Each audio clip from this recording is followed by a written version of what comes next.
Bueno, empezaremos, quiero empezar primero felicitando al Partido Morado de ser perseverante en el ejercicio político, que es precisamente convocar a sus militantes y también abrir el debate, el diálogo con personas como yo, que no soy militante, pero bueno, tengo un aprecio y siempre una cercanía política a las organizaciones que enarbolan estas ideas de buscar un Estado que permita pues un mejor bienestar a los ciudadanos en una lógica republicana como es la que maneja el Partido Morado.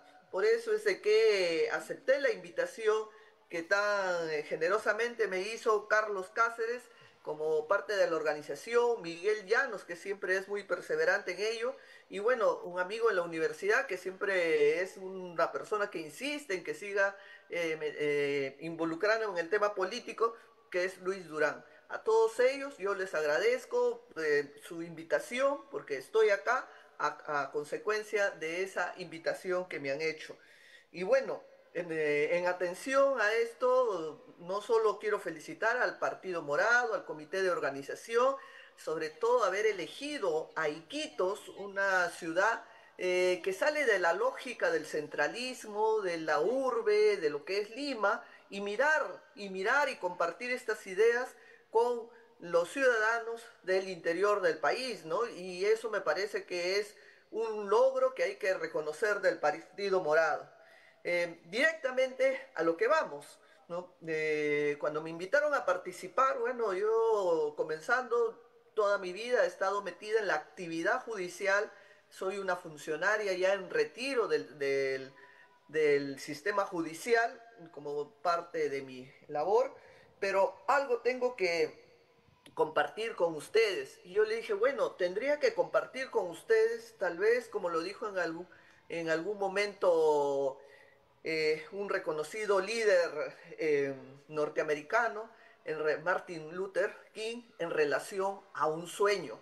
Y no les voy a decir acá que tengo un sueño, porque no voy a repetir lo que dijo en aquel momento Martin Luther King, pero pienso que todas las personas que estamos en este mundo, no solo hemos venido para de repente sobrevivir y tener algunas ideas básicas en nuestra interrelación social, sino también para hacer algo por nuestro entorno, por nuestro país, por nuestro mundo, ¿no? Y creo que todo ser humano, como ustedes, como yo, tenemos sueños, tenemos metas, proyectos, no, no solo personales, sino sueños de cómo queremos vernos en una interrelación con otras personas y qué queremos de nuestro país. Por eso es de que me atrevo a plantear muy brevemente, porque yo sé que el tiempo es bastante importante en las exposiciones, algunas pinceladas hacia dónde podríamos caminar, hacia dónde podríamos ir. Y para eso me voy a permitir compartir una diapositiva. No sé quién es el titular de la invitación, pero no está activado, dice el anfitrión, no, pero no. Ya, ahora ya me han permitido, gracias. Entonces voy a compartir esta diapositiva vinculada a algunas ideas bases para qué hacer a futuro, ¿no? Y lo primero que tendríamos por lo menos es ubicarnos cómo estamos, ¿no? ¿Cuál es nuestro diagnóstico? ¿Cuál es nuestra realidad?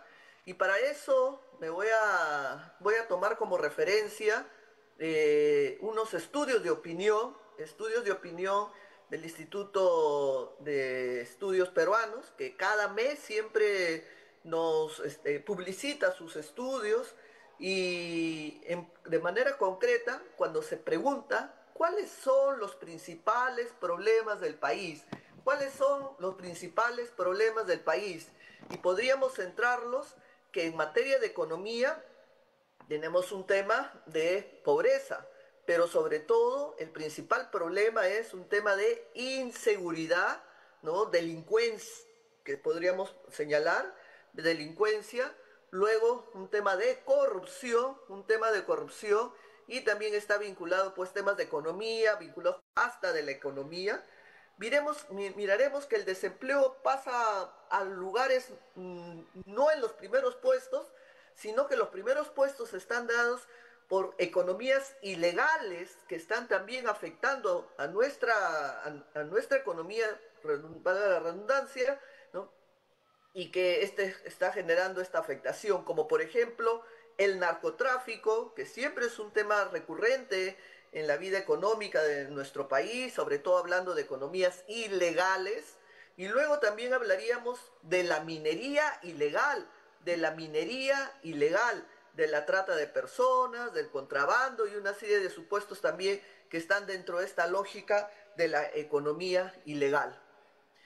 Y si por si acaso las cifras del Instituto de Estudios, las cifras del Instituto de Estudios Peruanos no nos pueden convencer, vamos a las publicaciones que ha hecho últimamente la República el 16 de octubre, hace un par de días, ¿no? Sobre qué es lo que ha dicho el Banco Mundial sobre nuestro país.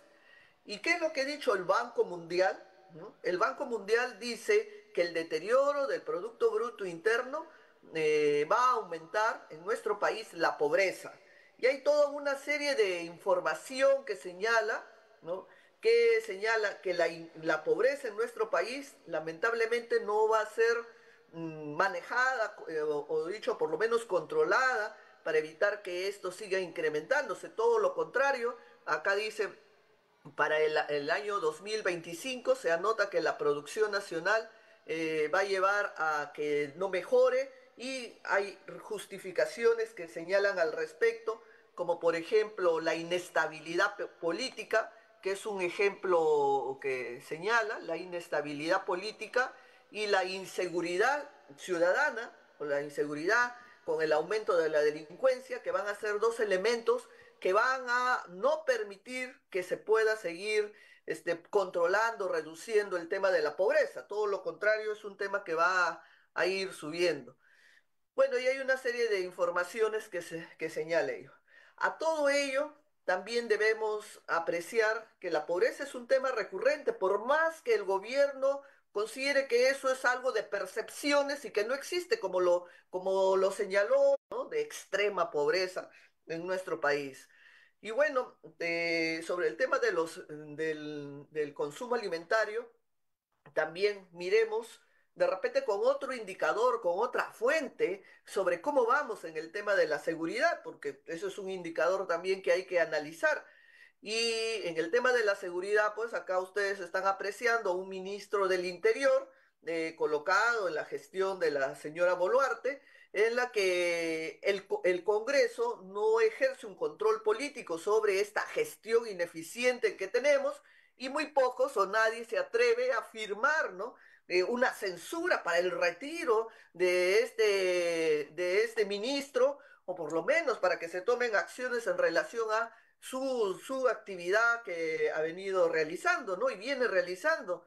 Y la verdad también mi solidaridad con este ciudadano Quispe Palomino, que hace unos días fue presentado como cabecilla de un grupo delincuencial y encima detenido, restringido en su libertad y ahora, bueno, alegremente ya se le dio la libertad como debió ser, ¿no? Pero, ¿y dónde está la afectación a su imagen, a su honor, ¿no? Los días que dejó de trabajar, el tema de incertidumbre que generó con su familia. Ese es el tipo de ministerio que tenemos actualmente. ¿Y qué dice la información sobre el tema de los asesinatos, de la delincuencia? Bueno, lo que se señala es que el, es la cifra más alta que tenemos en la historia. Según esta encuesta, este trabajo que, que se está presentando, se señala que hasta octubre de este año hay 1.493, hasta, acá está la barra con rojo, de personas que han fallecido fruto de asesinatos y que inclusive este número es casi a la misma data que teníamos cuando existía la pandemia. Si miramos este cuadro, la pandemia 2020, mil personas que fallecían, 2021, 1.317 que fallecían. Hoy estamos en el 2024, todavía no se acaba el año y tenemos casi 1.500 personas que han fallecido, ¿no? Entonces, esto es una cifra realmente alarmante que nos dice en la situación que estamos como país y sobre todo en el tema de la seguridad. Este es pues sencillamente una breve radiografía de lo que yo estoy casi segura que ni siquiera Loreto se escapa y casi todo el país en esta dinámica, no solo de pobreza, no solo de inseguridad y no solo de corrupción. Por lo tanto, podríamos de repente mostrarlo en, en pocas palabras, decir qué tenemos en nuestro país. Primero, que hay un desorden, una ausencia de liderazgo en el gobierno, una falta de legitimidad en las autoridades que nos representan y que hemos elegido, ¿no? Una reducción, limitación del ejercicio de las libertades, porque basta que alguien tenga una voz discrepante o que ejerza su derecho de asociarse, reunirse y expresar una discrepancia a través de lo que podría llamarse una protesta para que sea severamente cuestionado, reprochado socialmente o entre comillas terruqueado porque tiene una mirada distinta a la cultura mayoritaria o a las posiciones mayoritarias que tenemos. Yo podría consolidar, mostrar un resumen de lo cómo estamos en este cuadro que les estoy compartiendo. Primero decirles que hay una ausencia de orden, esto es, vivimos en un desorden generalizado, falta de liderazgo por quien tiene que dirigir, ¿no? La gestión del gobierno, una ausencia de legitimidad porque no hay una vinculación del representante con los ciudadanos, nuestros representantes con los ciudadanos, comenzando con el Congreso, y ni qué decir de quien ejerce actualmente la presidencia, y también encontramos en una foto una reducción del ejercicio de nuestros derechos civiles, nuestros derechos políticos, como por ejemplo el derecho a la protesta, que forma parte de esos ejercicios de libertades que también están controladas, reducidas, cuestionadas, y esto también lleva a una limitación a la participación ciudadana. Dicho esto, luego de haber de repente mostrado una pequeña foto de lo que podríamos estar o de lo que estamos, mejor dicho, como, como organización, como experiencia social, entonces podríamos plantearnos a continuación qué hacer, qué tendríamos, cómo tendríamos que, yo podría llamar la palabra, como dice ahí, reconstruir el país. Porque eso tarde o temprano vamos a tener que hacer, porque no hay ninguna situación de permanencia que soporte, porque la vida social es dinámica, dinámica, y lo que sucedió ayer o lo que pensamos del mañana, esto ya va a pasar, porque de todas maneras no hay ninguna situación que sea permanente en la vida, todo cambia, todo se transforma, hay una dinámica interna y quiera o no, siempre va a tener que darse en esa situación. Por lo tanto, en algún momento vamos a tener que acción, yo lo digo como ciudadana, y esas acciones van a estar orientadas a reconstruir el país que vamos a recibir. Y esa reconstrucción del país que vamos a recibir tiene que partir por plantearnos nuevamente la relación entre el Estado y el mercado, entre el Estado y el mercado, porque lo que hemos recibido y lo que estamos viviendo y la experiencia de pobreza que estamos viviendo es el resultado también de 30 años de economía.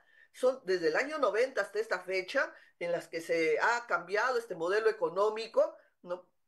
El resultado de eso no es, diríamos, un gran bienestar al país. Es cierto que ha existido un orden en la economía, pero no es un orden que haya generado un bienestar. Y si no, consultemos a las zonas de extrema pobreza, Cajamarca, Ayacucho, Huancavelica, Apurímac, que siguen manteniéndose en ese mismo nivel económico. Por lo tanto, la primera pregunta que hay que plantear en el tema económico es cuál va a ser la relación Estado-mercado, ¿no?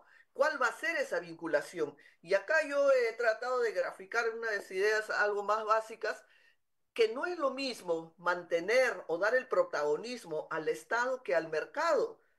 Pero acá en nuestro país es a la inversa, ¿no? Porque todos estamos en la lógica de un liberalismo bárbaro, ¿no? En la que bienvenido el mercado y al Estado hay que reducirlo a su mínima expresión. Todavía queda algo de Estado, por lo menos, aunque sea ineficiente, pero ahí está. Pero en la lógica liberal el Estado desaparece, se reduce. Y como consecuencia de tener un Estado reducido, pues claro, tenemos menos salud, menos educación, menos seguridad, menos, porque acá el Estado es lo que menos debe estar. Bienvenido el mercado. Pero el bienvenido el mercado tenemos que verlo en su realidad. Porque el mercado existe para obtener rentabilidad. El mercado no existe para hacer obras de bondad, obras, diríamos, de ayuda social. El mercado existe porque su razón de ser, y yo no cuestiono tampoco, porque esa es su razón de ser, es obtener rentabilidad, obtener el mayor lucro posible. Esa es la razón de las empresas. Las empresas no están hechas para hacer obras de caridad, de solidaridad. Bien. No, no. Su lógica es esa. Y no es que yo quiera cuestionar, porque uno constituye una empresa con ese objetivo. Pero no es lo mismo, no es lo mismo hablar de mercado y apuntalar a los intereses del mercado, que ya les he dicho, rentabilidad, a la lógica del Estado. ¿El Estado qué busca? El Estado no busca rentabilidad, económicamente hablando. Tal vez podríamos decir una rentabilidad social, podría hablarle en todo caso. El Estado lo que busca es y tiene el deber de generar bienestar general a todos los ciudadanos, sin diferencias. El Estado ha sido creado, ¿no?, con una lógica de dar bienestar en educación, en salud, en temas sanitarios, en temas de seguridad. El Estado está orientado a eso, a generar bienestar a sus ciudadanos, a dar seguridad a sus ciudadanos, a generar desarrollo en el país para que sus ciudadanos puedan tener una mejor vida, ¿no? A raíz de tener trabajo, tener de repente un sistema de seguridad social que pues, les permita tener una vida digna en sus últimos tiempos, de una vida no laborable. Entonces, no estamos hablando de dos temas diferentes, estamos hablando mejor dicho, sí estamos hablando de dos temas diferentes. El Estado tiene una lógica pensando en los ciudadanos y en el bienestar, en su protección, en su seguridad, ¿no? En todo ello, porque para eso ha sido creado. En cambio, el mercado no tiene esa lógica. El mercado tiene una lógica de generar el mayor lucro, la mayor rentabilidad, ¿no? Y está bien, porque para eso han sido creados. El tema es cómo se condice estas dos formas que están en el mercado en el sentido de generar bienestar para el ciudadano. Y lo que hemos visto y lo que venimos apreciando en 30 años de experiencia es que no necesariamente el máximo de bienestar que uno aspira. ¿Cuántos son los niveles de pobreza que se ha reducido? ¿Qué dice la fecha? Estamos, la tercera parte de la población, información del INEI, que lo pueden consultar, ya no lo he puesto acá para no ser tan cansada con números y todos, están en una situación de pobreza y la otra tercera parte está ya camino, que es personas en esta situación de vulnerabilidad, camino a incrementar la situación de pobreza. ¿Quiénes de repente podrían estar en una mejor posición? Solamente la tercera parte de este país.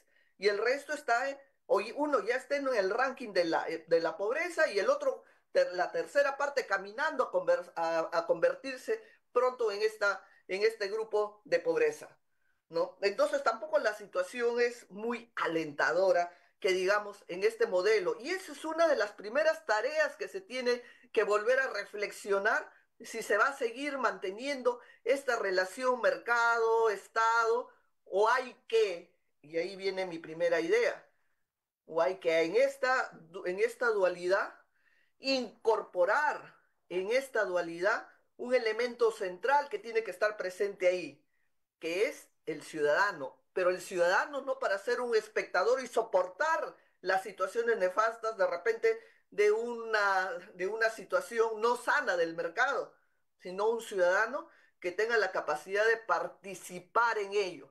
Yo les pongo un ejemplo viviente en Lima, y no así nada más para graficar esta historia. En el tema de las concesiones, en el tema de los peajes, Lima, ustedes me imagino alguien alguna vez, bueno, además este es reunión que tiene una cobertura nacional. Lima, para ingresar a Lima, hay una Panamericana Sur, una Panamericana Norte. Y en la Panamericana Norte había un puesto que se dedicaba a cobrar peajes. El tema de los peajes no ha sido ahora, ha sido cobrado desde, diríamos, décadas para mantener esas carreteras. Luego vino la empresa privada, vamos a entregar a una empresa para que mantenga las carreteras, para que amplíe las carreteras. Esa empresa se llamó Odebrecht, ahora creo que se llamó, la han vendido a otra empresa que no me acuerdo ni su nombre, pero lo cierto es que ¿quién soporta el peaje? ¿Quién soporta el pago de los peajes? El ciudadano que tiene que pagar para transitar en una carretera y como consecuencia de ese pago que se hacía, 7 soles 50 de ida y 7,50 de regresa, solamente en esta zona de Puente Piedra, yo no estoy hablando del peaje nacional en general, solamente esto, ¿por qué? Porque este es un peaje concesionado por empresas extranjeras que han venido, se supone a dar un mantenimiento, se supone a mejorar la infraestructura, se supone, pero en la práctica no es así, porque los puentes se están cayendo. Ya la Municipalidad de Lima, uno de ellos creo que lo ha cerrado, creo que es Ricardo Palma, por eso editó un atolladero, porque la municipalidad a través de MAPE, con recursos públicos, está arreglando este problema. Pero eso era fruto de una concesión en la que se ha entregado dinero, una concesión de una empresa privada y una concesión que ha sido soportada y ha seguido y sigue siendo soportada con la tarifa que paga cada ciudadano. Por eso pongo este ejemplo para graficar que si bien el Estado no puede ser el excelente, diríamos, administrador de estos recursos, si bien se puede decir bienvenida a la empresa privada, pero una empresa privada para que al final no gestione, no mejore y sea más bien un medio para que genere, diríamos, una rentabilidad sin con la contraprestación a la que se ha ofertado. Por lo tanto, ¿dónde está la voz del ciudadano en esa negociación? No, no existe. En ningún momento se pidió la autorización o por lo menos su opinión al que va a pagar de su bolsillo 7 soles 50 para transitar por un peaje. La voz invisibilizada del ciudadano, la voz invisibilizada del ciudadano frente a la tratativa del Estado y sus funcionarios versus una empresa privada. Y esto tiene que replantearse, porque el Estado con la empresa privada, bienvenido, pero con la voz del ciudadano presente ahí cuando el ciudadano va a tener que sufragar el aporte o estas situaciones de las que la empresa va a tener que vivir para darnos este mantenimiento. Esa es una idea nada más que les dejo porque estamos tengo que decir varias cosas, pero solamente para reflexionar hasta cuándo vamos a seguir manteniendo una situación de invisibilidad en estas negociaciones Estado y empresa privada, Estado y mercado, ¿no? Siempre tenemos que ir a replantear esa relación. Y acá, bueno, están las ideas básicas. Eh, el crecimiento económico, el modelo económico que tenemos nos está generando un bienestar. También ha fallado el mercado, también ha fallado el Estado, sí, porque hasta ahora, ¿qué es lo que encontramos? Deficiencias de empleo, economía informal, pobreza que sigue creciendo. ¿Dónde está el beneficio? El beneficio será para algún sector muy reducido, porque si miramos, la, cerca del 70-80% del país sigue movilizándose económicamente en una economía informal, y la pobreza no se está reduciendo, al contrario, se está aumentando. No sé de qué beneficio de modelo económico podríamos hablar.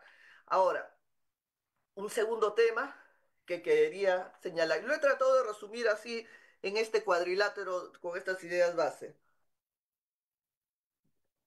Esta segunda idea es cuáles son las ideas centrales sobre las cuales nosotros deberíamos exigir a quienes a futuro tengan la ambición de gestionar los recursos del Estado. Considero que esta gestión debería darse en estos cuatro ámbitos, estas cuatro ideas. Primer ámbito, que tiene que estar vinculado con la salud, con la alimentación, con el medio ambiente, ¿no? Y con el tema agrario, porque si hablamos de salud, si hablamos de alimentación, el tema agrario tiene que estar presente ahí y el tema medioambiental también tiene que estar presente ahí. Y ese es un primer elemento a quien nosotros tenemos que por lo menos preguntar cómo se va a gestionar este tema vinculado con la, diríamos, con la existencia y con el bienestar personal de cada ciudadano, cómo se le va a gestionar su atención médica, su atención alimentaria, su atención medioambiental, si estamos hablando de temas vinculados con el uso de recursos naturales. Un segundo tema es el tema educativo, pero el tema educativo no solo para dar una formación básica, que sepa leer y escribir y que tenga un conocimiento, diríamos, de la primaria y la secundaria. Una educación que llegue a transformar y a empoderar en primer orden una educación técnica, técnica, técnica. Estamos llenos de universidades por todo el país, ¿no? Tantos universitarios que muchos encuentro haciendo taxi. Pero ¿saben qué? Se necesita mano de obra técnica para construir, para edificar, para temas de infraestructura. Esas no hay, no existen, porque todos siguen con el mito de la universidad y el mito de la universidad, y sobre todo privada, es un tema que implica, en la mayoría de las veces, implica, como le he dicho, un mito de asumir que un título universitario va a permitir una mejor situación en la vida de la persona, pero no es así, porque lo que manda es el mercado laboral y el mercado laboral está saturado de títulos universitarios. Por lo tanto, tiene que haber también un orden y una sinceridad en lo que se necesita en el mercado laboral. ¿Y qué es lo que se necesita? Más mano de obra técnica que más títulos universitarios haciendo taxi en nuestro país. Y esa mano técnica en materia de educación tiene que estar asociado con una lógica nueva que mueve al mundo y el Perú y nuestro país no puede estar ajeno de ello. Y yo sé por qué, y no puede estar ajeno porque tenemos las condiciones para estar igual o mejor todavía que ellos. Y esa segunda idea es utilizar esta mano técnica para potenciar el tema informático en nuestro país. No podemos seguir pensando en educaciones clásicas si es que no damos el salto a hablar de educaciones vinculadas con temas de la informática. Y tenemos la posibilidad, porque tenemos tanto recurso humano, tanto chico joven, las universidades, por ejemplo, las públicas, abro y mi reconocimiento a la UNI, cuánta gente joven que perfectamente podemos hacer una cruzada para informatizar todo el país y para tener la información y poder tomar decisiones con una data más actual que nos va a permitir tener esa información informatizada. Ese es el segundo tema hacia el que tenemos que aspirar. Un tercer tema está vinculado con la seguridad, por supuesto. La seguridad para evitar no solo los temas de delincuencia y todas estas situaciones de extorsión, trata de personas y todo lo que sucede en nuestro país, porque el Estado, desde que se concibió, no digo el Estado peruano, el Estado en general en esa lógica, desde que el ser humano decidió asociarse y ceder parte de esa libertad a un ente llamado Estado para lograr sobrevivir, el Estado se comprometió a toda la masa de seres humanos a protegerlos, a cuidarles, a darles seguridad. Y eso es lo que se tiene que replantear a la fecha, ¿no? ¿Cómo se da la seguridad? Y sobre todo la seguridad interna, ¿cómo va a operar? Y acá también hay que romper el chip. La seguridad interna forma parte de agarrar a palos o detener a los sospechosos. No, la seguridad interna parte por desarrollar lo que menos creo que se viene desarrollando en las formaciones de las escuelas militares y policiales, que es el tema de inteligencia, inteligencia. ¿Cómo logras el objetivo sin necesidad de estar agarrando palos a las personas, pero sí con temas de inteligencia que te pueda llevar a alcanzar el mismo objetivo? Y más aún, si tengo como es una estrategia para ello el tema de la informatización, pues vamos a dar de repente un vuelco a un tratamiento totalmente diferente. Y por último, el tema vinculado al trabajo, a los recursos laborales, al tema de las empresas. Es verdad que el Perú es un potencial de empresas informales, ¿no? Que con mucha creatividad ofertan y se mueven en el mercado de manera, diríamos, informal, pero al final es un potencial económico. Entonces, todo eso también, los nuevos gestores que tengan que asumir la dirección de nuestro país deben dar una respuesta a cómo manejar esa gran masa, diríamos, empresarial, informal, que se dan de repente en algunos casos que empiezan por las MIPES, pymes y todo ello, ¿no? Para darles una mejor cobertura en sus actividades, porque al final también son excelentes fuentes de trabajo y fuentes de recursos laborales a través de estos mecanismos. Por lo tanto, hay que siempre estas cuatro ideas como un segundo punto, ¿no? Cuatro ideas que empezamos por qué es lo que yo quiero como persona, ¿no? Por lo menos salud, atención, buena comida y un ambiente un ambiente saludable para desarrollarme. Segundo, quiero también una formación técnica, informatizada, una información de vanguardia, ya no con los clásicos, ¿cómo se llaman? Títulos universitarios, abogados hay por doquier, miles y miles, ¿no? Y tercera situación, vivir en un país con seguridad, donde uno pueda salir a caminar y te llevar un celular y no estar con el miedo, la psicosis de que en qué momento me asaltan. Y cuarta idea, ¿no? Tener la posibilidad de desarrollarme, de ser un emprendedor, emprendedora, de tener la posibilidad que mi trabajo no solo me permita una sino me permita también ser fuente de trabajo a otras personas, generar riqueza, crear riqueza en nuestro país. Y, y para ello, que son estas cuatro ideas, parte ya lo he señalado, y acá, bueno, para seguir con la lógica de las diapositivas, tendríamos que hablar sobre, de una manera ya más particular, sobre el tema de la economía ilegal, que es una de las grandes tragedias que lamentablemente se está viviendo en nuestro país. Y eso expresa el desorden que tenemos, y eso expresa también la falta de liderazgo que existe. Claro, por ejemplo, estamos ante el tema de economía ilegal, tema de minería ilegal, tema de tala de árboles, tema de invasión de los terrenos de los grupos, diríamos, originarios, de los pueblos originarios. Y todo ello genera una serie de problemáticas. El tema de la reinfo, esas supuestas formalidades de personas que tienen estas licencias y que, entre comillas, son utilizadas para seguir más bien siendo más intensa la actividad minera. Sin embargo, acá nadie tiene la idea, o por lo menos hay la convicción de poner un orden a esa actividad de minería ilegal. Y qué pena, ¿no? Madre de Dios es una de las zonas más afectadas. La selva es otra de las zonas más afectadas con esta desorganización, con este desorden que existe y que es profesamente nadie quiere, sobre todo hablando de la representación congresal en nuestro país, tocar nada al respecto. Incluso, no sé si por ahí han escuchado que hay la idea de seguir abriendo el plazo para que se tenga más plazo para que puedan ir este, formalizándose, expandir el plazo para la formalización de esta minería ilegal.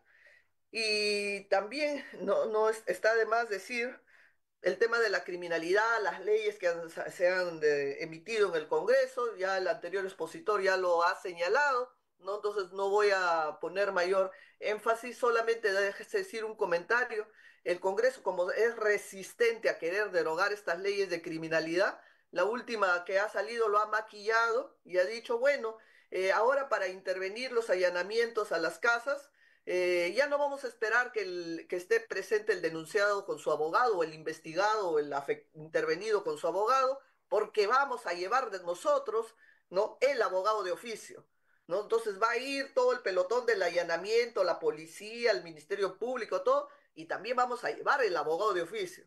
Suena bonito, suena en la teoría, pero en la práctica es imposible, porque el Ministerio de Justicia no, a la justa tiene para sobrevivir y atender a las personas que buscan este tipo de abogados, ¿no? ¿Dónde está? De dónde van a sacar para pagar a todos los abogados que van a contratar para ir a las intervenciones? No es así de sencillo. De palabra puede ser de repente algo pasable escuchar de esa manera, ¿no? Bueno, vamos a la siguiente idea. En el tema judicial, también quería decir algo sobre el tema judicial a cosas que se tienen que corregir a futuro. Uno de esos temas, acá he puesto 7 ideas, las mínimas, porque hay más cosas, pero solamente menos las mínimas. En nuestro país, nosotros tenemos una defensa jurídica en nuestro país. ¿Qué significa? Una defensa jurídica pagada por el Estado.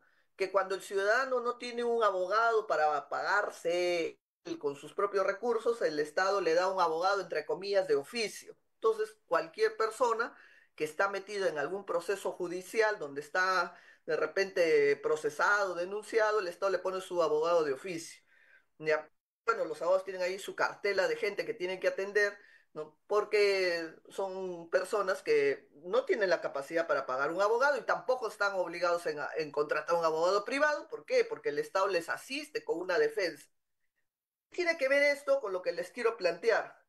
Pero cuando un funcionario del Estado, de cualquier nivel, le es imputado la comisión de un delito, de una falta administrativa, de no ha hecho correctamente su labor, le imputan, yo no estoy diciendo que será cierto o no, pero le imputan esa situación, el funcionario tiene el privilegio de contratar su abogado, de pedir que le contraten su abogado, y por supuesto son abogados privados que tienen pues una remuneración bastante alta, ¿no? Y que ese funcionario tiene el privilegio de defenderse con este tipo de profesionales. Entonces, ¿qué es lo que hay que plantear? Que existe una defensa jurídica única para todo ciudadano, sea funcionario o no sea funcionario. Si estamos hablando de un ciudadano común y corriente que le imputa la comisión de un delito, no sé, robo, lesiones, homicidio, ahí está el abogado defensor de oficio que hasta ahora existe. Y si a un funcionario le imputan corrupción, peculado y todas las cosas nefastas que ha hecho en su trabajo, ahí debe estar también el abogado defensor de oficio. Y no al funcionario que de por cierto ya le digo que es corrupto y todo, se sospecha de su corrupción, encima le tengo que pagar, o todos le tenemos que pagar, su abogado privado para que le defienda y le diga que no es corrupto o que no ha cometido estos delitos. Entonces, creo que tenemos que comenzar a ordenar la casa y uno de ellos empieza por una defensa jurídica única.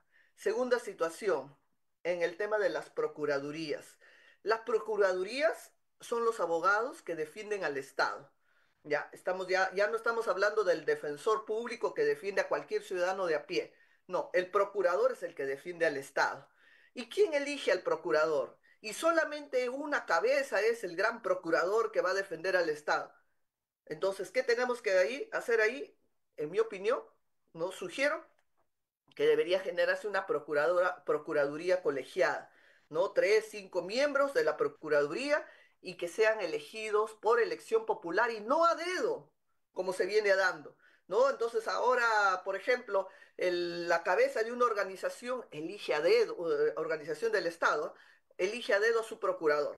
Y bueno, y como el procurador ha sido elegido a dedo por ese funcionario, ¿ustedes creen que ese procurador le va a denunciar al funcionario? ¿El procurador le va a decir que está haciendo situaciones irregulares en el manejo del Estado? No. ¿Por qué? Porque ese procurador ha sido elegido a dedo. Y el elegido menos pues va a chocar con su jefe que él a decirle que no está o está haciendo situaciones irregulares. Jamás le va a denunciar. Yo hasta ahora no he visto esa situación. Y eso se tiene que corregir. Los procuradores tienen que ser de repente empoderados en una lógica de colegiaturas y segundo, tienen que ser elegidos por elección popular, como puedo yo elegir un alcalde, como puedo elegir a un funcionario de esas características. Porque al final ese procurador elegido por elección popular va a mirar los intereses del Estado, que van a ser diferentes del funcionario que en ese momento esté en el cargo. Tercera situación, con esa misma lógica, la Contraloría. Contraloría, una sola cabeza, un solo contralor. Esa persona es el que tiene en su poder, en sus manos, controlar el manejo de todos los recursos del Estado. Una persona. Y eso tiene también que cambiar, porque tiene que darse una Contraloría colegiada, no una cabeza, un grupo de personas que tengan la disposición o que se organicen para que sea un colegiado el que tome las decisiones de cómo controlar el gasto, el manejo y la administración de los recursos del Estado. y que esas personas no sean elegidas como hasta ahora por el Congreso a propuesta del Ejecutivo, a propuesta de Boluarte, para que el Congreso elija. Ya lo eligieron, ¿no? Entonces, no, ese contralor tiene que ser dado o elegido por elección popular, porque ese contralor que va a mirar cómo se está manejando, gastando, utilizando los recursos del Estado, debe ser el resultado o debe responder a los electores que han puesto su mirada en este contralor para que él mire, fiscalice, controle, ¿no? Cómo se están haciendo los recursos. Pero hoy no es así, porque ese contralor, que es una persona propuesta por el Ejecutivo, por Boluarte, y elegida por el Congreso. Esa es la lógica. Eso también tiene que cambiarse si estamos hablando de lucha contra la corrupción. Cuarta idea, los jueces, los jueces.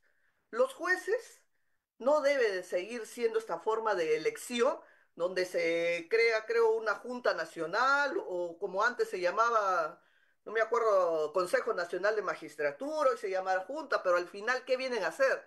Son jueces elegidos a dedo. Pues ahí tenemos, no solo los jueces, fiscales, y ahí tenemos a todos los que han sido elegidos, todos los que están acá. ¿Qué debe darse?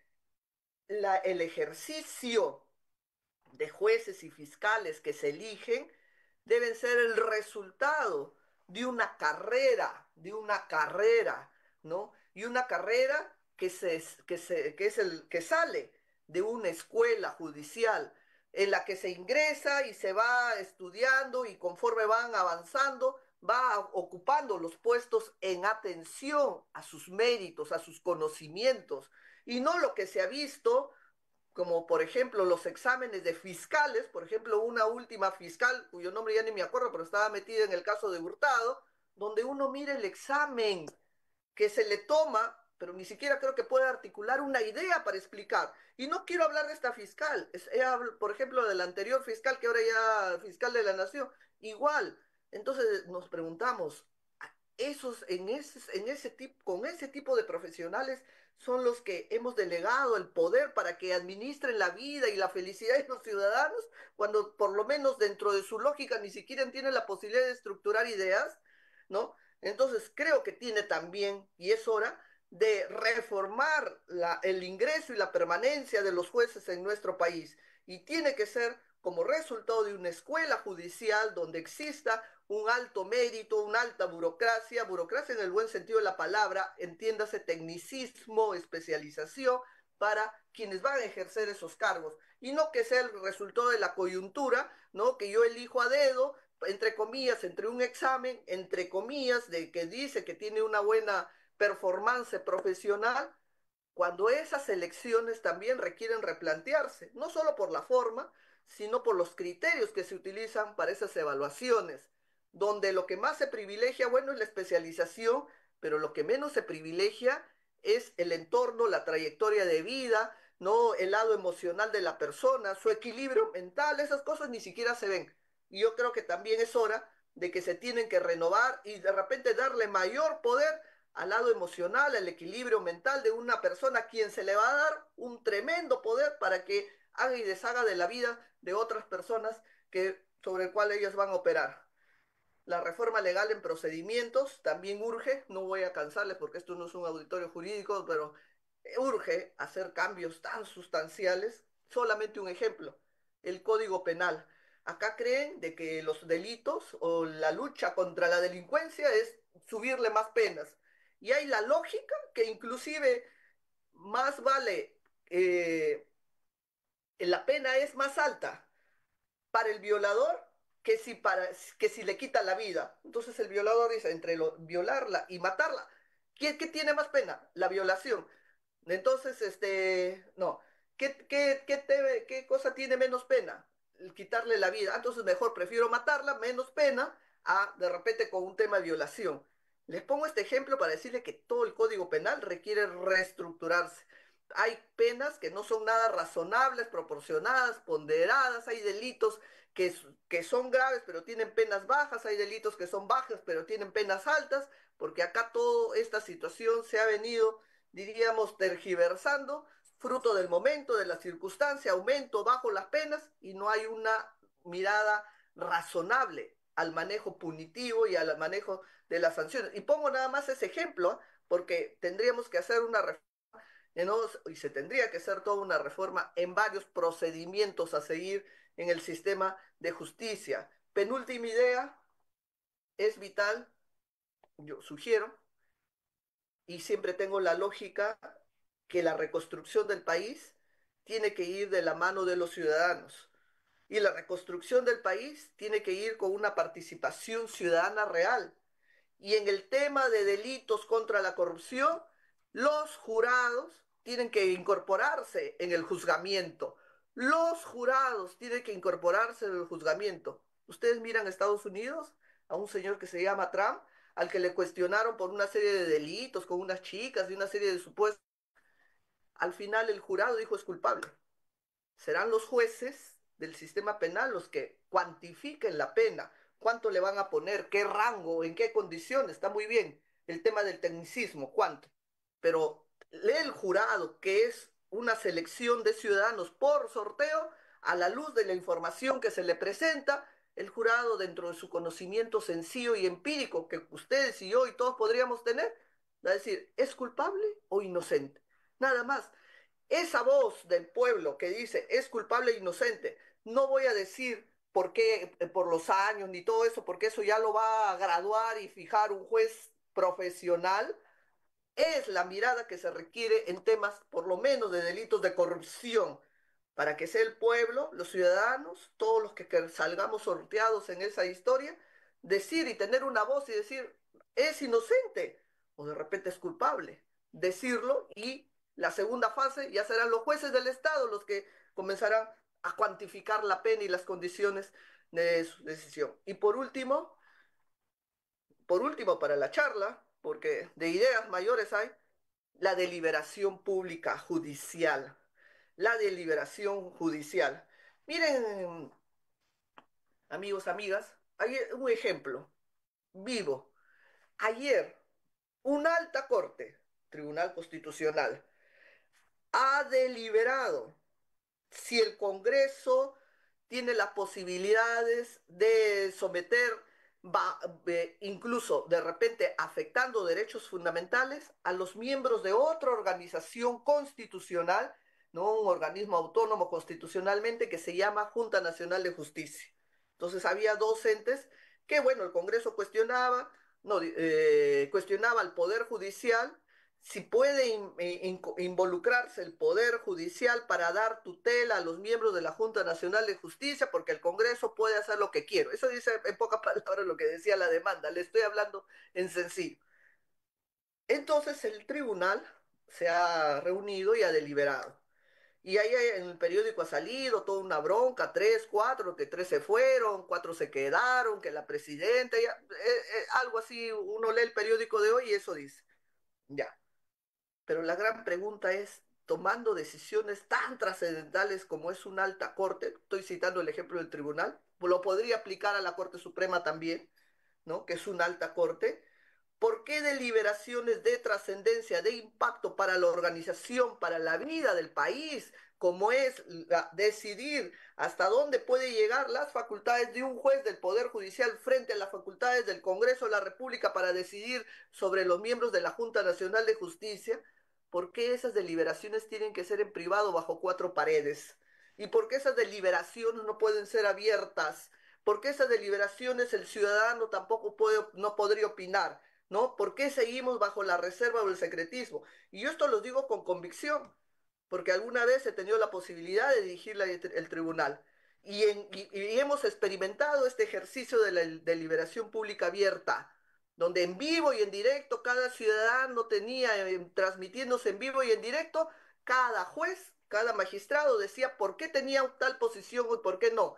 Fueron cuatro casos. El cierre del Congreso, toda la ciudadanía vio qué es lo que opinaba cada magistrado. Dos, el tema de los gallos, de los toros, si deben seguir siendo considerados, entre comillas, expresión cultural. Tres, el tema de los peajes, creo, ya no me acuerdo el otro, pero ese ejercicio debería empoderarse, debería extenderse para que todos los ciudadanos seamos vigilantes y también estemos enterados, ¿no? De qué dicen estos magistrados que se supone que están haciendo la máxima interpretación, la interpretación, son los máximos intérpretes de la Constitución en nuestro país, porque eso nos afecta, nos interesa, forma parte de nuestra vida social y no podemos estar desarticulados de esa situación, ¿no? Entonces, eso también tendría que mejorarse. Penúltima idea, reformas al sistema político. Por supuesto que sí. También trato de poner 7 ideas básicas de qué podríamos exigir a los futuros gobernantes, a los futuros gestores de los intereses del Estado. Y una de las ideas en esta lógica de reconstruir el país es que necesariamente se va a tener que revisar las reformas constitucionales, entre comillas, que se han hecho en estos últimos años, con este último Congreso, porque se ha trastocado y diríamos, se ha refundado el país.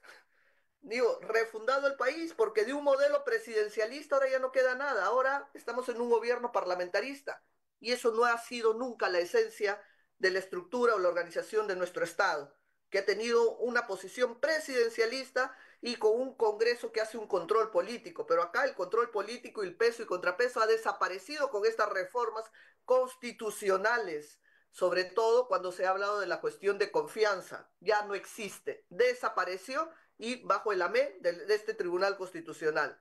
Preguntarnos, preguntarnos cuánto vale nuestro voto, cuánto vale nuestra opinión frente a una reforma constitucional. ¿Y por qué les digo preguntarnos cuánto vale nuestro voto y nuestra opinión en una reforma constitucional? Le pongo acá un ejemplo, la bicameralidad o la reelección de autoridades.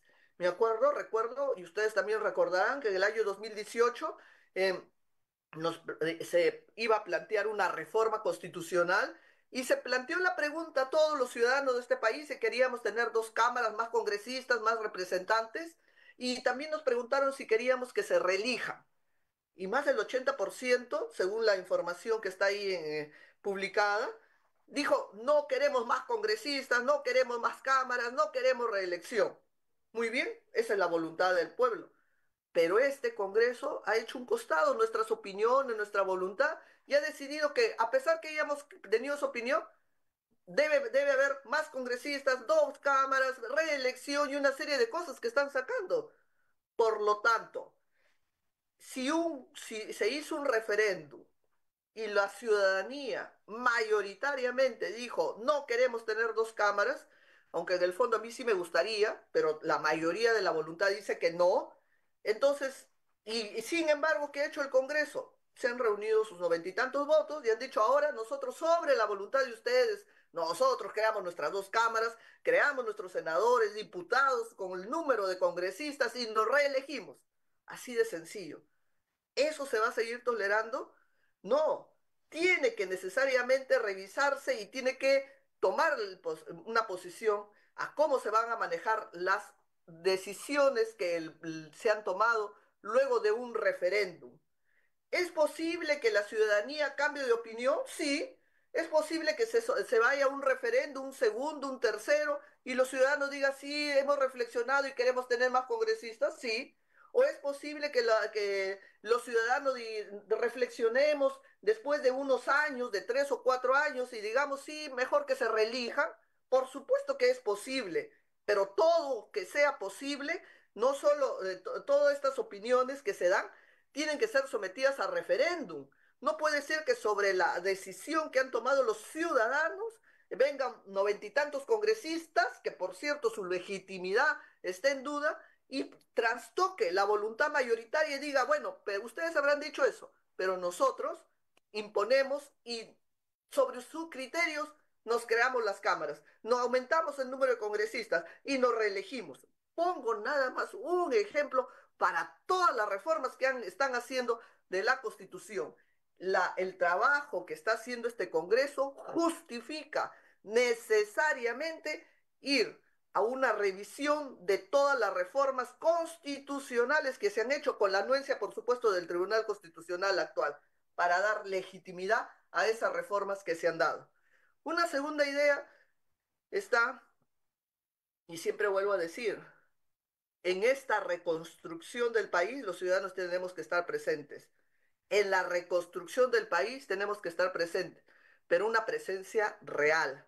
No puede ser una presencia nada más ocasional, cada 5 años eligen y de ahí ya el resto están invisibilizados, ¿no?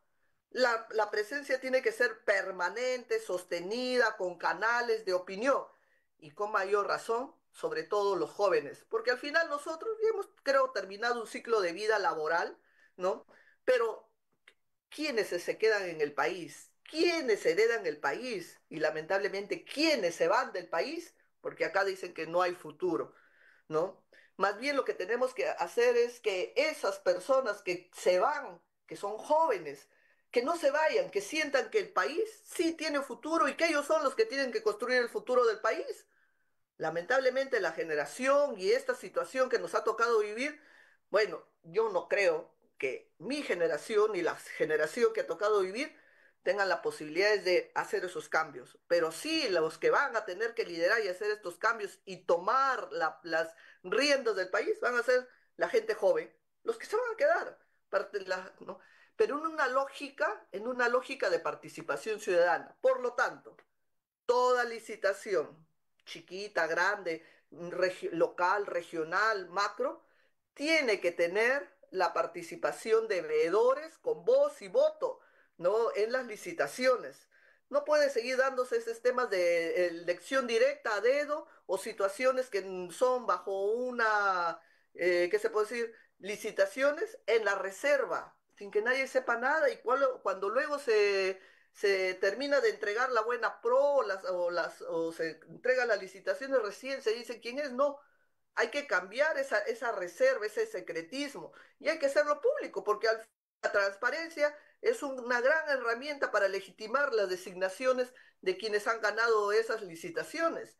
Por lo tanto, los ciudadanos, los jóvenes, son los que van a tener que participar y tienen que participar en cada licitación para que por lo menos no den el visto bueno y miren y verifiquen, porque al final está jugándose su destino y los recursos del país, ¿no? De los que todavía se van a quedar y van a sobrevivir en este país. Necesariamente tienen que tener voz y voto en esas intervenciones. Los procedimientos de democracia directa, como por ejemplo el referéndum, como por ejemplo pedir los votos para no, los registros en los planillones para hacer el tema de las revocatorias. Tienen que sistematizarse los procedimientos, digitalizarse los procedimientos para que esa democracia directa realmente pueda funcionar. A mí me agradaría firmar el planillón por la revocatoria de una autoridad, pero para firmar ese planillón, primero tengo que ir, ¿en qué lugar están, ¿cómo se llama?, congregándose para sacar la firma? ¿Qué días están? ¿Cuadrará eso con mi horario? Tercero, el que está sacando la firma, la policía no lo habrá votado, el serenazgo. O sea, es toda, diríamos, toda una vía crucis. Obtener la firma o uno, ir a dejar una firma. Cuando en un país informatizado, las opiniones, los reclamos y todo debería digitalizarse, debería modernizarse de esa manera y tenemos una legión de chicos jóvenes, ¿no? Que sin necesidad de ser universitarios, con en una formación técnica informal, informatizada, ¿no? Perfectamente podríamos trabajar a un país digital al 100%, porque al final los jóvenes son los que se van a quedar y los que tienen que construir acá un país digital, moderno, tecnológico, porque va a ser para ellos. Nosotros creo que ya estamos de pasada y de retiro, ¿no? Cuando hablamos de los presupuestos públicos, el gasto tiene que ser, sí, con participación ciudadana, claro. Entonces los ciudadanos le van a decir al alcalde que no quiero que me haga un monumento, que no quiero que de repente que me ponga el monumento o la escultura, porque de repente necesitamos que me ponga pistas, que necesitamos que ponga veredas, que necesitamos que mejore el agua. Claro, ¿de qué nos sirve poner un monumento? Eso es lo que se tiene que empoderar. Todo presupuesto tiene que venir de una participación ciudadana. Pero no solo que el ciudadano diga yo quiero la vereda en lugar del monumento, sino que la mayoría y la voz del ciudadano expresada en una asamblea con firma mayoritaria y controlada de quiénes son los ciudadanos, ¿no? Esa sea al final el destino que se tome y no lo como apreciamos que son meramente decorativos, escuchan su opinión, haya participación ciudadana, le escuchamos su opinión. ¿Y cuánto fue de importante? No, ganó la escultura, ganó destinar el dinero para hacer una escultura, perdió la posición de que mejoren las veredas. Eso no puede seguir manteniéndose. Cuarta situación, quinta situación. El Estado no nos debe ser indiferente si la gestión pública menos. Nosotros debemos participar de la gestión, de la mirada del Estado, estar dentro del Estado, en la gestión y sobre todo, ya hablo de los jóvenes, de los jóvenes. Por eso es que una idea que tiene que empoderarse ciudadanos y ciudadanas es que así como existía el servicio militar obligatorio, ahora existe el servicio militar voluntario, debe existir el servicio civil. El servicio civil obligatorio, bueno, ya no habrá obligatorio, servicio civil voluntario, pero que los ciudadanos, los jóvenes, empiecen a mirar y a interesarse por la gestión pública y no solo pensar en el militar, servicio militar. ¿Y por qué no hay un servicio civil? ¿Por qué en las municipalidades, que son las expresiones más pequeñas del Estado, ¿no? O en estas entidades estatales no hay un cupo para que los chicos jóvenes, 18, 19, 20, que recién salen 3 años, que les interesa, en tanto deciden qué quieren hacer de su vida, por lo menos interésese también en el Estado, porque el Estado es el que les va a dar educación, salud, protección y todo. Entonces no es cuestión de decir que me den, y qué hago, qué miro, qué contribuyo, ¿no? Entonces yo considero que debería impulsarse un servicio, ya no militar, que existe el militar, tampoco me opongo, es algo bueno, un servicio civil voluntario. Y si a futuro le quieren hacer un servicio civil obligatorio, eso será otra discusión, como será otra discusión hablar del servicio militar obligatorio. Pero lo cierto es que tiene que haber un servicio, sea obligatorio, sea en lo militar y además en lo civil, donde los ciudadanos jóvenes se involucren en mirar al Estado, en mirar en su gestión y en prepararse de repente a futuro, que podrían ser futuros funcionarios. Sexta idea, los partidos políticos, el financiamiento. Claro, ahora ya los financiamientos ya no son privados, ya no son ocultos, formalmente hablando. En la realidad, pues siempre habrá por ahí algunos financiamientos medios truchos, diríamos, ¿no? De que aparecen, hay unos aportes que se entregan, pero acá lo incoherente es lo siguiente. Y pongo este ejemplo, porque todo lo que les digo es lo que nosotros vivimos. Y tal vez lo que yo estoy hablando es la voz de repente de una ciudadana como ustedes, que lo que yo les digo es lo que ustedes de repente en su vivir también lo pueden asentir. Tenemos partidos políticos, uno de ellos se llama Perú Libre, que está sentado ahí en la mesa del Congreso, una mesa directiva, Perú Libre. Perú Libre nos puso de presidente en su fórmula Castillo, que está guardado ahí, entre comillas, no solo por los temas de haber alterado el orden constitucional con su autogolpe, sino también está metido en temas de investigación penal por temas vinculados a robos, ¿no? Robos, bueno, fechorías vinculadas a estos temas, se sospecha, porque todavía no lo han condenado, está en investigación. Y además está acá Boluarte en la presidencia. Y todo eso es la herencia de Perú Libre. Aquí estos personajes existen por Perú Libre.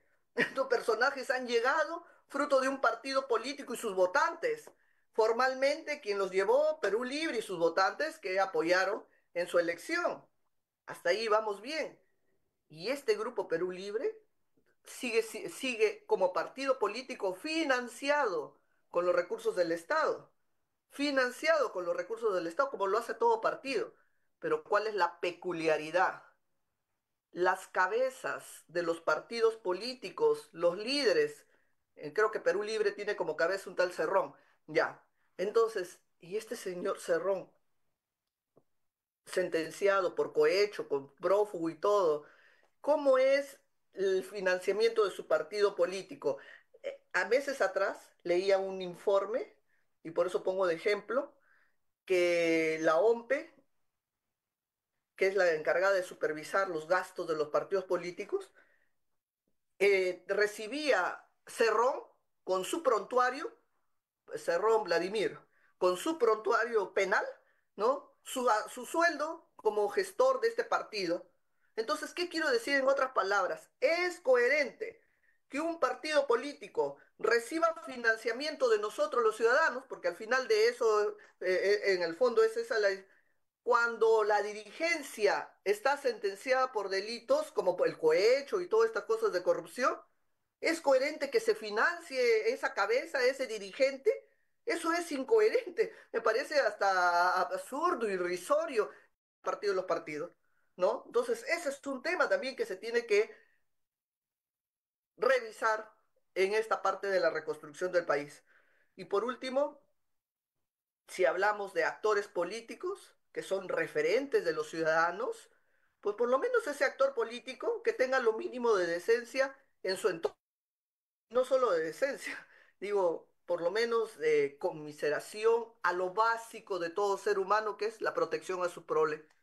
La protección a su prole. No puede ser coherente que existan dirigentes de partidos políticos que ni siquiera cumplen con sus obligaciones básicas alimentarias de sus hijos, pero sí están presentes ahí en las organizaciones. Alguien decía, cuchillo de palo o algo así, había un, un, un refrán, ¿no? Que es luz de la noche y claridad del día, algo así. No, o sea, quienes van a ser actores políticos, van a ser referentes de la ciudadanía, por lo menos con obligaciones alimentarias básicas cumplidas. Y segundo, cero violencia, porque me es incoherente saber que un líder político, bueno, para la calle es no violento y es, entre comillas, responsable. Dentro de su casa es un agresor irresponsable y todo. No, una persona es un todo, no es que se desdobla, en la noche es un día y en el día es otra persona. Entonces también eso tiene que, en mi opinión, revisarse y colocarse candados muy fuertes para que personas que tienen este pronto se tiene que regresar a grupos policiales especiales y no como lo que ha hecho Boluarte, que había un grupo especializado de un policía acolchado, que porque le fue a romper la puerta, entonces ya desapareció toda la especialización de esa unidad, ¿no? La especialización es vital en una organización y sobre todo en un servicio como la policía. Tercera idea, el Ministerio Público también tiene que reestructuralizarse, ¿no? Y espero que sean también una auto, una autocrítica de cómo han venido funcionando como institución. Cuarto, los jurados, que ya les he comentado, que es vital que estén presentes en los temas de corrupción, sobre todo, empezar por ahí. eh, este es un tema también para mí importante. Los penales. Los penales. Tiene también que cambiarse la lógica de los penales. No podemos seguir pensando de que a los delincuentes los tenemos que llevar a los penales, le quitamos la vida, no le, no le quitamos, le restringimos las libertades y encima tenemos que mantenerles, tenemos que darles su comida, darles una buena condición. Y yo también estoy de acuerdo que tengan una comida y un buen espacio donde puedan, total, son seres humanos y no pueden perder la dignidad. Pero lo que no estoy de acuerdo es que nosotros financiemos todo eso. Estoy de acuerdo que se les dé un trato digno financiado por ellos mismos, que trabajen para poder comer, que trabajen para poder tener mejores condiciones de vida en el penal, ¿no? Entonces, se tiene que cambiar esa lógica. Se tendría que formar cooperativas, trabajo cooperativo, donde hay presos que están en mejores condiciones que pueden trabajar. Comenzar a cambiar el chip, que los presidiarios tengan que comenzar a generar sus propios recursos para poder sobrevivir en las cárceles y para poder mejorar sus condiciones de reclusión. ¿No? Ese es un tema largo, es un proyecto grande, lo único que nada más les presento acá, ¿no? Y habrán presos que están en capacidad jóvenes de poder ser la mano de sostén frente a otros presos que también hay gente que está deplorable en salud y en vida y en las cárceles, que tendrían que, bajo una lógica, diríamos, de trabajo comunitario, cooperativo, que se tendría que organizar y destinar esto. Esto es un proyecto. No lo voy a explicar ahora porque va a tomar todo un tiempo. Solamente les brindo esa idea que tendría que darse el chip también en el tratamiento penitenciario. Y eso está vinculado con el punto 6 de la reclasificación de la vida laboral, porque no todos los presos son de peligrosos y no todos los presos están en la misma situación. Hay presos que tienen talentos y que pueden ser reorganizados para, o dirigidos para explorar todo ese potencial que tienen en situaciones que sean productivas para los propios penales y para los propios presos. Punto 7, creo también que el Estado tiene que fortalecerse, mejorarse, tener un servicio civil profesional, no una burocracia estatal permanente, especializada. No se asusten burocracia en el sentido de los burócratas lo han desperdiciado o le han deformado la palabra. La burocracia es expresión de trabajo técnico, especializado, científico, no algo permanente en el Estado, propio del Estado. Max Weber es uno de los autores del siglo pasado, que estudió excelentemente el tema de la burocracia. Y cuando alguien quiere debilitar al Estado, lo primero que hace es desaparecer la burocracia, ¿no? Esto es la formación o los funcionarios de planta estatales, permanentes, especializados, los debilita. Y lo que tenemos ahora es un Estado débil. Por eso es que esto es todo un desorden y una implosión.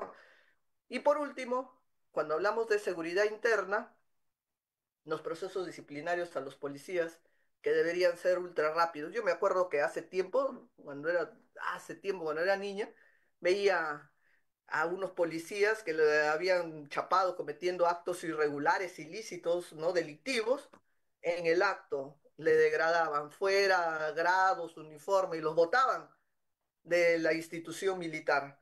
Eran respuestas rápidas y no lo que tenemos. Leía en una información que había como 700 policías metidos en temas de delitos y que inclusive en la DIROES iban a construir una cárcel para los policías, para que no estén con los choros porque es un peligro. Claro que va a ser un peligro para los policías delincuentes, ¿no? O de repente van a ser recibidos bien a abrazos por sus de los otros penales, ¿no? Pero eso también tendría algún día que corregirse. Bueno, chicos, yo les agradezco enormemente. Terminaba yo con esta diapositiva, Instituto de Estudios Peruanos, que les interesa la política. No, es de este año, julio de este año. La mayoría de encuestados le preguntaron si le tiene interés en la política, poco, nada. ¿Y saben lo que dice?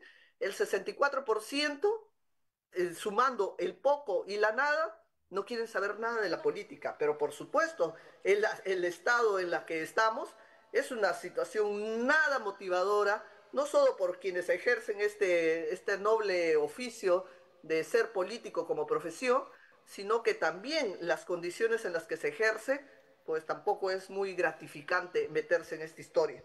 Por eso es de que hay nuevas generaciones, nuevos chicos, chicas, mujeres, jóvenes, que puedan estar involucrados en esta situación. Y por eso ha sido mi interés de venir acá, ¿no? Mi interés en compartirles estas apreciaciones, un poco de repente como para motivarles su reflexión y su motivación de querer meterse a tratar de cambiar el rostro de nuestro país, ¿no? Y nosotros apoyar y también en esta gesta que algún día va a llegar, que se va a llamar la reconstrucción del país, porque algún día va a terminar esta historia. No hay ninguna sociedad que pueda mantener un statu quo de manera permanente, ¿no? Solamente que hay que estar preparados y tener todos los mecanismos para saber cómo vamos a recibir nuestro país y cómo tenemos que mejorar, ¿no? Entonces, a ustedes, es el futuro de ustedes, chicos, chicas, ¿no?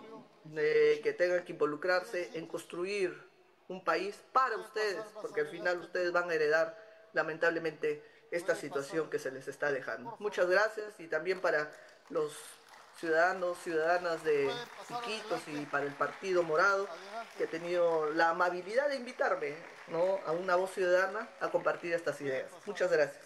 Marianela, ¿me escuchas? Hola, ¿me escuchas? Hola, Marianela, ¿nos escuchas? ¿Nos escuchas? ¿Nos puedes escuchar? Hola.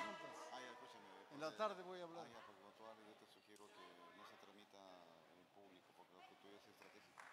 ¿Cómo? Lo tuyo es estratégico. Sí, pero puede ir adelante. Amigo, pues. Sí. Se fue, pero dile que queremos contestarle algunas preguntas. Esto lo pasa Zoom. Pregúntale si puede contestar algunas preguntas. Bueno, señores, como todos ustedes ya vieron, tuvimos la excelente presentación de nuestra queridísima Marianela Ledesma. Vemos que tiene las cosas claras y seguramente va a estar con nosotros en el Partido Morado, sin duda. Así que un aplauso por la gestión de Miguel Llanos, por la gestión de Carlitos Cáceres, que han hecho posible el día de hoy poder tener a Marianela Ledesma con nosotros. Ha sido una hora de muchísima información enriquecedora. Realmente Marianela tiene las cosas claras. Creo que tenemos de nuevo la conexión con Marianela. Gracias a Miguel Llanos por hacer de nuevo el enlace. A ver, Miguelito Llanos.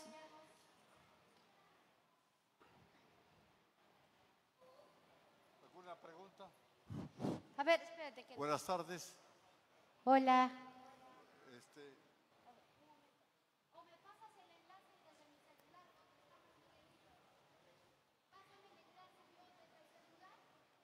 ¿Alguna pregunta? Hay problemas.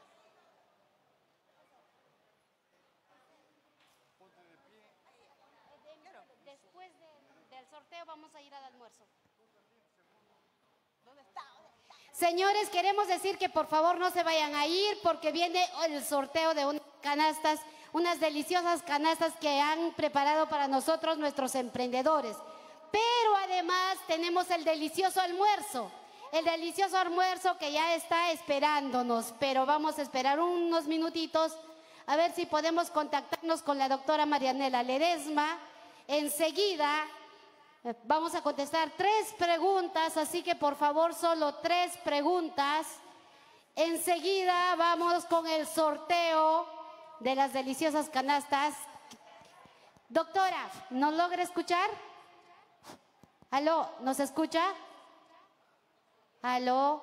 Doctora, buen día. Ya, pásame el link a mí. Pásame el link.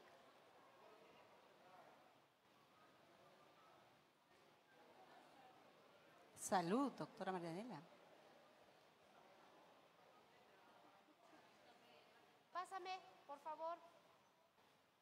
Señores, vamos a hacer lo imposible para que la doctora les pueda escuchar. Así que vamos a tratar de conectarnos desde mi teléfono celular porque no es justo que ella no los escuche. Yo sé que ustedes están ansiosos por hablar, preguntarla, escucharla, interactuar. Así que la tecnología siempre es un poquito complicada, pero no es imposible. Todo podemos lograrlo. Así que un poquito de paciencia, por favor.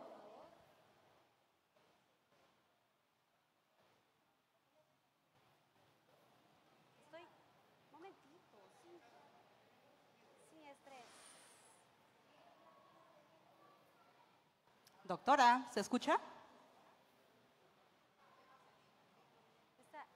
Está entrando.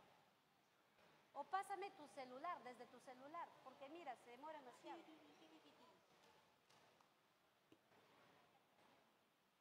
Pásame.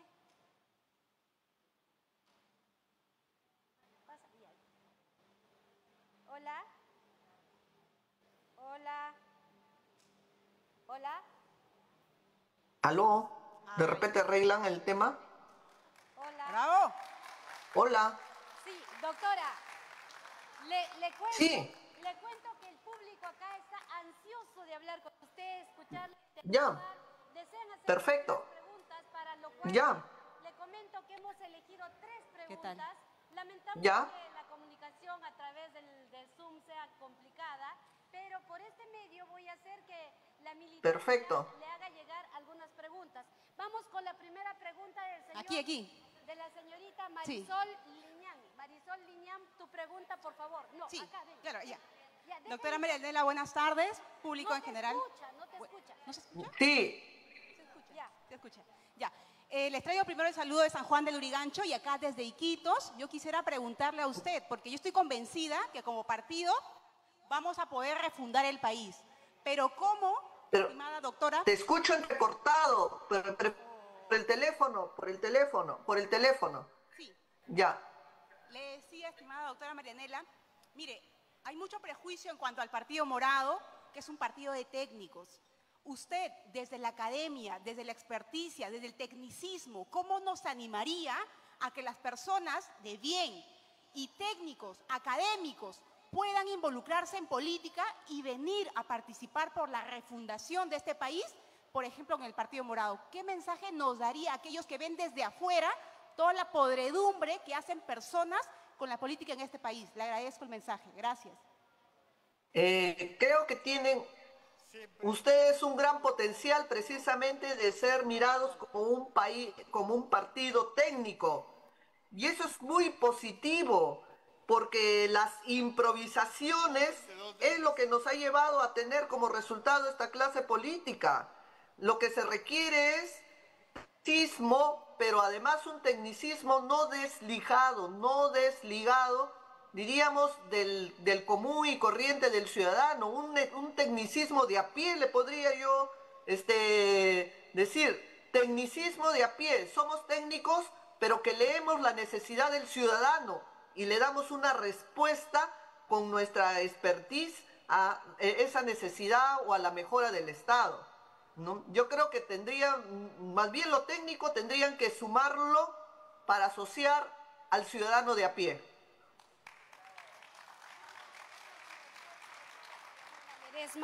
Muchas gracias por su respuesta. Tenemos otra pregunta acá de nuestro amigo Moisés Apari. Y bueno, adelante por favor, Moisés. Doctora Ledesma, muy buenas tardes. Le saluda Moisés Apari de la región Lima, provincias. La exposición que nos ha hecho me parece muy excelente. Por ejemplo, me parece novedoso que se implemente una procuraduría por elección popular con un sistema colegiado. También me parece maravilloso lo de la Contraloría, porque nosotros los ciudadanos percibimos los altos niveles de corrupción que hay en el país y que campea producto de estas dos instituciones que lamentablemente no están cumpliendo su función. Pero también yo le haría, no sé si es aporte o pregunta, ¿por qué los órganos de control interno del Poder Judicial y del Ministerio Público, por qué tienen que salir del mismo Poder Judicial o de la misma Fiscalía? De repente podría haber un aporte para que también sea por elección popular. ¿Esa sería la pregunta o aporte, doctora? Gracias. Ya, gracias Moisés por tu observación, y es muy bueno por lo siguiente, porque la Contraloría y las Procuradurías, su gran objetivo es el dinero y los recursos del Estado. Hasta ahí me parece bien también que coincida contigo, pero cuando se trata del trabajo de los jueces para hacer por este tipo de controladores, los jueces no están involucrados en temas, pues diríamos, de recursos económicos. Más bien los jueces tienen un problema de repente de inconducta funcional, y cuando se elige por elección popular podría tomar el riesgo de afectar tal vez la independencia. Pero no desecho y analizar tu propuesta de que los órganos de control de los jueces sean más bien órganos contralores también elegidos por elección popular, ¿no? Claro, de eso se trata también estos eventos. Yo lo tomo como una propuesta interesante, déjame reflexionarla, pero sí hay una gran diferencia entre la Procuraduría y la Contraloría versus los órganos de control funcional de los jueces. Su labor es diferente. Muchas gracias, doctora Marianela Ledesma, por su respuesta. Sin embargo, yo sí quisiera hacerle una pregunta un poquito más personal. Primero, agradecerla por estar el día de hoy aquí con nosotros, compartiendo con el Partido Morado. En segundo lugar, agradecerla también por todo el interés en la política peruana. De verdad, hay muy poca gente en nuestro país que ve la política de la manera que usted la ve.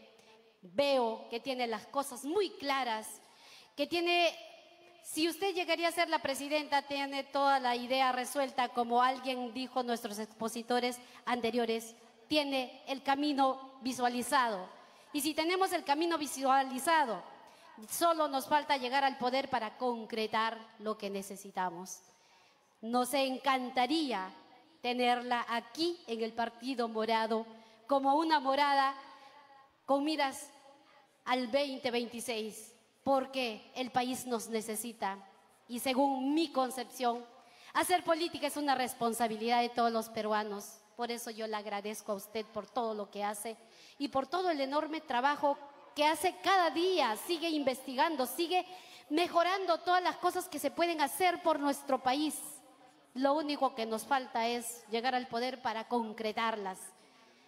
Díganos, por favor, la necesitamos en el Partido Morado. Bueno, Marianela es morada, Marianela es morada, Marianela es morada. bueno, yo les agradezco muchísimo siempre su invitación y las buenas predisposición a escucharme y abrirme las puertas del partido. Yo le agradezco. Pero acá hay dos temas. Tengo unas obligaciones académicas que terminaré de acá 1 o 2 años. Y de ahí ya enrumbaré mi vida futura si es que va a haber política, ¿no? Si es que habrá. Pero una situación que debo compartir con ustedes es que yo vengo de una cuna de un padre que toda su vida se ha dedicado a la actividad política y que para mí la política no me es ajena y siempre diría está en mi ADN, pues que tal vez pueda sentir, como ustedes también, ¿no? Con mayor de repente percepción, ¿no? De lo que va sucediendo en la vida política. Y un tema que siempre me acompaña es que yo tenía un padre tan luchador que porque era el abogado que defendía a los grupos mineros y a los trabajadores, y esa lucha era en pleno gobierno militar, no como los políticos de hoy, que tenía uno que enfrentarse a Velasco, a Morales Bermúdez, que mi padre terminó 2 veces en el CEPA, en el Frontón, en el Plan Cóndor y todo, no sé, ha sobrevivido y sobrevivió por milagro. Pero bueno, entonces la consecuencia de un político, político es el legado que tengo y tal vez eso me lleva a veces a hablar con más convicción, con más fuerza y de repente con más preocupación de lo que viene sucediendo en nuestro país, ¿no? Yo les agradezco enormemente y de acá a un par de años no sé qué podrá pasar en nuestra vida, pero igual gracias por su generosidad y su invitación. Doctora Marianela, tenemos que agradecer enormemente a su papá que haya creado una persona tan responsable, con responsabilidad social, con esas ganas de hacer política, con esas ganas de no solo preocuparse por mí, sino preocuparme por todos los peruanos. Eso se llama hacer política. Le agradecemos muchísimo. Usted sabe que el Partido Morado es su casa. El Partido Morado lo recibe con los brazos abiertos. Gracias. Sin embargo, doctora, hay una persona más que quiere escucharla. Por favor, le doy pase al señor Abel Rodríguez de Cajamarca. Ahí le paso con él. Doctora, buenas tardes. En primer lugar, quiero agradecer por su participación. Ha sido muy didáctica. Hemos estado muy atentos a su exposición. Luego, quería hacer una pregunta respecto a la minería ilegal. Sabemos de que las competencias de entregar los reinfos están en los gobiernos regionales. Y sabemos, pues, de que estos gobiernos regionales, por ejemplo, el caso de Cajamarca en este último año, se han entregado un montón de reinfos que están permitiendo de que haya mayor cantidad de personas que se dedican a la minería ilegal y, lógicamente, traduciendo en la presencia de la criminalidad como el crimen organizado, ¿no? Y se está viendo todo lo que son los sicariatos en Cajamarca mismo, también en La Libertad. La pregunta es, ¿cómo podría nuevamente retornar esas competencias de los gobiernos regionales para entregar los reinfos hacia el gobierno nacional, dado a que tiene mayor, digamos, nivel de poder integrar con el Ministerio Público, con la misma policía, ¿no? Y poder hacer una mejor intervención. Gracias. Yo suscribo totalmente la preocupación del amigo Abel Rodríguez, porque fruto de la desorganización que tenemos en este momento, pues la minería ilegal va creciendo y creciendo, y no es solo la minería ilegal, sino lo que acarrea que es tema de prostitución, tema de trata de mujeres, tema de extorsiones, y es una situación pues de degradación que acompaña a esta actividad lucrativa, ¿no? Segunda idea, la minería es bienvenida en la medida que sea organizada, controlada y formalizada. No es que vamos a decir cero minería. La minería debe darse, pero bajo una lógica de orden, que cosa que no existe en el país, un tema de supervisión, porque no es cuestión de ir a sacar mineral y generar todo un tema de afectación al medio ambiente, acá la selva, Madre de Dios y todas estas zonas que se vienen generando. Entonces, tiene que haber minería ordenada, controlada, supervisada. Y por lo tanto, en tanto no cambie el modelo de gestión del país, esto es un desorden. Habrá pasado pues a los gobiernos regionales, regresarán nuevamente posiblemente, de repente alguien dice no, que regrese al gobierno central, pero al final es un desorden por todo lado. Entonces lo que tenemos que ser conscientes es de que tenemos que restablecer el orden en nuestro país, y una de las consecuencias del orden es comenzar ordenando esta economía ilegal que se viene dando, ¿no? Yo le diría, bueno, vamos a hacer un lobby en el Congreso para que ya la reinfo no lo den los gobiernos regionales, pero yo no le veo futuro, porque eso ya es un mal enquistado, porque es una fuente de ingresos donde no hay control, y sea que sea el gobierno central o el gobierno regional, porque por algo lo entregaron los gobiernos regionales, porque el gobierno central también estaba con estas deficiencias. Entonces, eso es un tema que requiere pues una respuesta de liderazgo, de orden y de responsabilidad por lo que estamos dejando en el país, fruto de esta minería ilegal, ¿no? Yo apoyo totalmente su preocupación. La minería sí, bajo un orden, bajo una formalización y bajo una supervisión del Estado, respetando el medio ambiente, y sobre todo si se trata de minerías cercanas que afecten cabeceras de cuenca de agua, eso sí es un tema que tiene que ser súper intangible, porque también el agua es un elemento vital para el desarrollo de la agricultura y la vida de las personas del campo, ¿no? No se puede pues afectar derechos de estas personas. Gracias, doctora Marianela Ledesma, por sus las respuestas con tanta claridad. De nuevo, le agradecemos, y acá nuestro amigo Carlito Cáceres va a tomar la palabra.